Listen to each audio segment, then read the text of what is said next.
Yo, so guys, and welcome back to a brand new Hijomeatman news video. Today we're going to be talking about the Moto 2 2021 rider lineup, and these teams are in no particular order. It's a bit random, so yeah, it's not going to be in the championship winning order or anything like that. It is all going to be random. So kicking it off with the Mark VDS Estrella Galicia team. They will be keeping both their riders from this season, Sam Lowes and Augusto Fernandez. Obviously Sam Lowes being a championship contender, definitely probably one of the championship favourites for next season. It's going to be very interesting to see what he can do, and obviously Augusto Fernandez, he done some pretty good results throughout the year. It's going to be interesting to see if he can be a little bit more consistent next season and maybe challenge for more podiums. Moving on to Federal Oil Grassini, they have Nicolo Bulaga, and then Fabio Di Gianantonio will be moving into the team, coming from SpeedUp.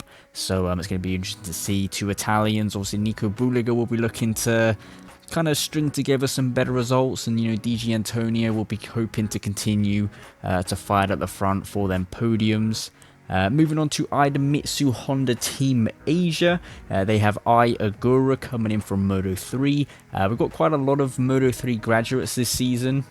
Well, next season obviously, but in this lineup we do have quite a lot of Moto 3 graduates, so it's going to be an interesting kind of battle for Rookie of the Year next season in Moto 2. But we have Agura, and then they will be keeping Somkiak Chantra.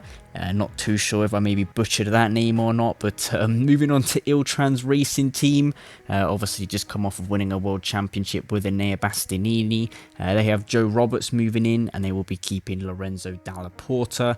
Obviously Moto 3 world champion will be looking to have a little bit more success next season. He's kind of struggled a little bit this year, and obviously Joe Roberts moving into a good team. Like I said, they've just come off of winning a world championship with Enea Bastianini, so that's going to be very interesting. Moving on to Intact GP, the Liqui Moly, the main sponsor. Like I said, not too sure. Maybe some of these names I will be butchering them, but they have Tony Arbolino coming from Moto 3, coming from the Snipers team, and then they will be keeping Marcel Schrotter, who was a rider which some of us were expecting to be at the front this season, but unfortunately we didn't quite see it. So hopefully next season we see the German once again fighting at the front. Moving on to the SAG team, they have Thomas Luthi, obviously coming in from the Intact GP team, and they will be keeping Kaz Daniel, who will be looking to get into the points next season a little bit more often, as my voice almost goes. But yeah, Kaz Daniel got heavily beaten by Remy Gardner this season, so hopefully next year he can be a little bit stronger. And moving on to the Patronus team, they will be keeping their riders, Jake Dixon and Xavi Vieje, both very fast riders. And obviously Jake Dixon, we finally saw him stringing in some good results. It's unfortunate he had to have an operation towards the end of the year, because he was definitely getting up to speed. And then obviously Xavi Vieje, a little bit inconsistent you could say, but when it sees day, he is on the pace and he is very quick. So hopefully next year we can see these two riders fighting at the front, maybe a little bit more consistently. Moving on to the Pons HP40 team, they will be keeping Hector Garzo, done a pretty good season, and they will be welcoming in Stefano Manzi. A quick rider, you could say. He is definitely pretty quick. He does maybe crash a little bit too much and do a little bit too many mistakes, but he is definitely a pretty quick rider, and if he can just clean up the crashing, he could be at the front, or at least inside the top 10, fighting for some good points. Moving on to the Red Bull KTM Aho team, they have a new lineup for this squad for next season. They have Raul Fernandez coming in from Moto 3, very strong rider in Moto 3. It's going to be interesting also to see how it goes in Moto 2, because he was quite a big rider on Moto 3. The bike's a little bit too small for him, so Moto 2 kind of should suit his stature a little bit more.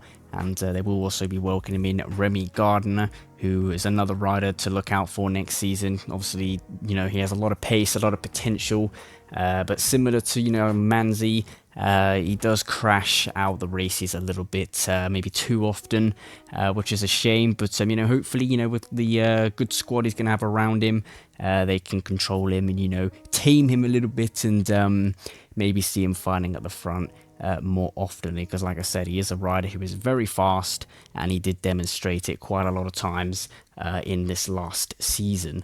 Yeah, moving on to Sky Racing, they will be keeping Marco Bezzecchi, obviously great season, you know, challenging for the World Championship, and they will be welcoming Celestino Vietti, who has had the promotion from the Moto 3 team.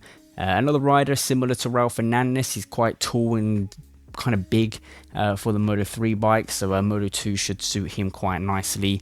It's going to be interesting to see if they kind of follow the same partnership they had with Luca Marini, where both riders would always kind of go out together, see if they can, you know, work together and get Celestino Vietti up to pace, because that's what we saw. We saw Luca Marini, you know, drag along Bezzecchi, and then they switched around. So good team there, good little partnership, and all the Sky riders kind of, well, all the VR46 Academy riders all get along, so that's going to be very interesting.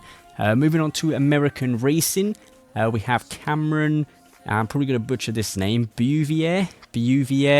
I'm really not too sure how you say that, but he'll be coming in from Moto America, and they will be keeping Marco Ramirez. If I was this team, I would have pushed to try and keep Joe Roberts and have an all-American lineup in the American team, but that unfortunately wasn't to be. But you know, it's going to be interesting to see how Cameron adapts into Moto 2, obviously coming from Moto America, different bikes and that, so that's going to be pretty interesting. Obviously he's a pretty successful rider over there, so it's going to be a new world for him, and you know, Marcos Ramirez will just be looking to have a better season.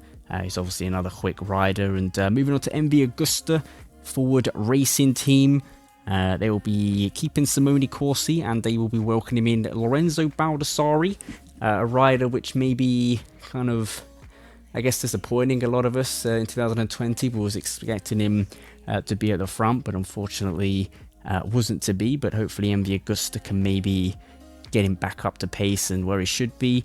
Onto the NTS team, they have a rather interesting lineup. We've got Hafiz Styring moving in from the Aspar team, and then we have Barry Boltus, who will be coming in from Moto 3, but I don't know, definitely a weird signing there with Barry Boltus. He didn't really do too much in Moto 3. He's also very young, and I don't know, it's a bit of an interesting one, but you never know, he could surprise us all. We'll soon see next year. Moving on to the Aspar team, they will be keeping Aaron Canny and welcoming in Albert Rennes. Obviously the Moto 3 World Champion. He's already ridden the bike, looked pretty good on it. And then rounding off the grid in SpeedUp Racing, we have Yari Montella, who will be making his debut into the World Championship, and then Jorge Navarro will be staying there with the SpeedUp team. So that's the lineup for next season. Which one is your favourite? Which one catches your attention out of all these? Quite a lot of options. There's quite a lot of good little teams, and yeah, make sure you leave it down in the comments. Make sure you leave a like and subscribe for more content as always. We will be doing the Moto 3 lineup probably tomorrow, so make sure you check the channel for that. And yeah, like I said, make sure you leave down in the comments your favourite lineup. Who do you think is going to be the title favourites for next season? And leave a like and subscribe, and I'll see you with some brand new videos very soon.